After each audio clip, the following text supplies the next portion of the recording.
with over 20 plus years working in the funeral industry, whether it been in the funeral home, cemetery, crematory, working for the mom and pop shops, or the corporations, I have seen it and done it all.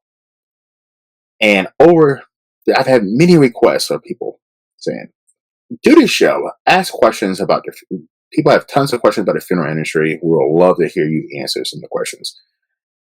I love my profession. I've been doing it forever. It is, long hours. You're on call a lot. You miss time from family, friends, relationships suffer. Christmas, Thanksgivings, you're working on those days because when death happens, we go. And it's one of the professions that don't get the memes. It doesn't get the recognitions that firefighters and first responders get. We don't get a holiday. We don't get a special day. We don't get a free coffee. During COVID, more funeral directors and morticians died than any other profession. And the news didn't shine on that. But I started the show because I'm going to answer some questions. So please leave in the comments if you have any future questions. I will answer them. I'm going to do the show like once a month.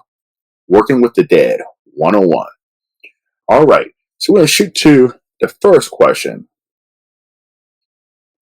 When did I see my first deceased individual? That was when I was 16 years old. I've been in the funeral industry for a long time. I was working in high school, and I started off as one of the guys just cleaning limousines and helping pick up deceased individuals from nursing homes, facilities, and homes. So 16 years old. I'm 42 now. So I've been doing this for a long time. All right. Second question I have here, and this is from Anne in South Carolina.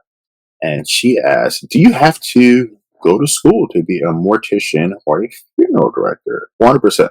So it goes by state by state. The majority of the states, you do have to at least complete a associate's degree in mortuary science to be a licensed mortician. And from there, you have to do an apprenticeship for X amount of time, as well as pass the state and the national board exam. Almost like a nurse or a medical profession person. There are states like Pennsylvania where you do need a bachelor's degree in mortuary science. They have PEMS, which is in Pittsburgh, that offers that. And some states throughout the country, you can have a license to be either a funeral director, which means you do funerals and do arrangements, or you can be an embalmer, which is, you're handling the preparations of the deceased. I lived in the state of Maryland, so state of Maryland is called a mortician. So a mortician is a funeral director who can also prepare the deceased for funeralization. All right. Another question. This is a question that I've heard. I would say to most of the population, horror movies, police officers, firefighters have all said this urban legend. Do people really sit up after dying? The answer is no, they don't. If somebody's sitting up after dying, that person is still alive. No, when an individual passes away, their body is still. The most you might hear is what's called a death rattle, which I've only heard once in my whole entire life, which is the last bit of air passing through the passageway, and it's like a moan noise. But no, there's no. By the time we get to a facility or a house after death, rigor mortis has already started to set in. But no, nobody jumps up, no one sits up. That's an urban legend that movies and other professions have said to make it seem exciting or something. I don't know. All right, you know what? I'm going to toss up a bonus question real quick. Hoki, who is a horror author, she asked a question, and she said, what is the difference between a mortician and a coroner?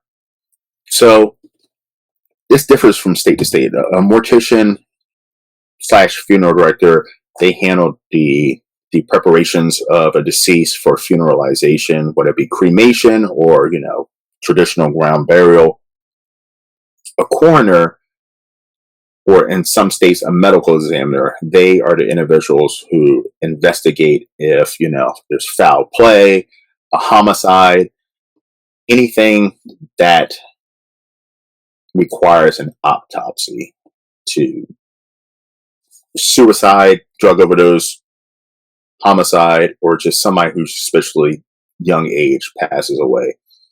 The medical examiner or coroner is contacted, and that's when investigation is done. So any of you people out there who want to poison your husband or wife, you can't get away with that shit anymore, because that's considered suspicious or possible foul play, and that's when a coroner or a medical examiner is going to be notified. All right, it's your first time coming to this show or this channel, and you like horror or you want to see more funeral director or mortician working with the dead death care questions, please subscribe to this little small channel. Hitting that little subscribe button, it takes you a second, means a lot to a small YouTube channel like mine to help it grow, and also put out great content like this. If you have some questions for me, please put them in the comments, and I will do my best to answer them in future Working with the Dead 101 shows. All right. Well, thank you for coming to the Horror Realm and watching the first edition of many Working with the Dead 101. I'm Travis Bruce. I'll see you next time. Take care.